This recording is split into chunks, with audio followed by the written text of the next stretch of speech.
วงอัตตปือควบคุมตัวเจ้าหน้าที่รัฐและผู้เกี่ยวข้อง21คนร่วมกันโซลาดบังหลวงเจ้าหน้าที่แขวงอัตตปือได้ดำเนินการตรวจสอบและควบคุมตัวผู้ต้องสงสัย21คนรวมทางเจ้าหน้าที่ของรัฐที่เกี่ยวข้องกับคดีโซลาดบังหลวงครั้งใหญ่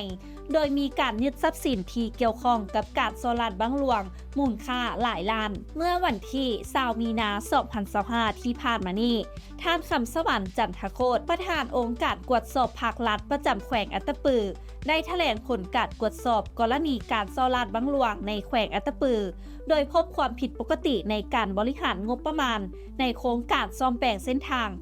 9004ที่ได้รับเงินสนับสนุนจากกลุ่มบริษัทฮ่องกงเทียนซื่อจำกัดเป็นจำนวน2 ล้านดอลลาร์สหรัฐและวงเงินอื่นๆที่อยู่ภายในแขวงโดยเมื่อวันที่4ธันวาคม2024มีบุคคลได้เข้ามามอบตัวต่อเจ้าหน้าที่สืบสวนสอบสวนเฮ็ดให้สามารถกำหนดเป้าหมายผู้ต้องหาต่างๆได้ชัดเจนขึ้นโดยพบงบประมาณที่ถูกยักยอกและลักลอบออกไปแบบบ่ถูกต้องเป็นจำนวนกว่า 2.5 ล้านดอลลาร์สหรัฐและ17ตือกีบและเงินดง 1.5 ตือดงภายหลังการสืบสวนเจ้าหน้าที่สามารถระบุตัวผู้ต้องสงสัยได้ทั้งหมด37คนและได้ควบคุมตัวไว้แล้ว21คน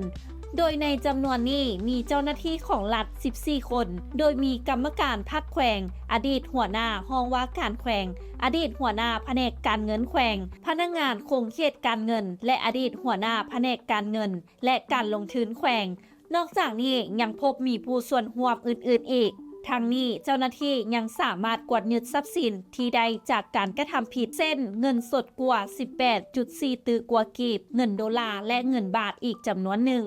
พร้อมวัตถุโซ่กงอื่นๆอีกจำนวนหลายนอกจากนี้ยังได้ดำเนินการสืบสวนสอบสวนพนักงานรัฐกรผู้ประกอบการและประชาชนที่มีส่วนเกี่ยวพันกับการปล่อยเงินกู้ดอกเบี้ยสูงการพนันออนไลน์ดำเนินธุรกิจบ่ถูกต้องและแลกเปลี่ยนเงินต่างประเทศซัดสายอีกจำนวนหนึ่ง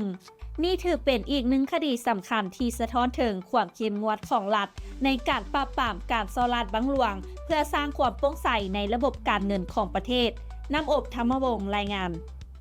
และท้ายนี้ต้องขอขอบใจสำหรับการติดตามข่าวสารจากทางไทยเก็ตเมกาซีนและอย่าลืมไปกดไลค์กดแชร์กดติดตามกด Subscribe ทุกช่องทางออนไลน์ของพวกเขาเพื่อจะบ่พลาดข่าวสารดีๆจากทางไทยเก็ตเมกาซีน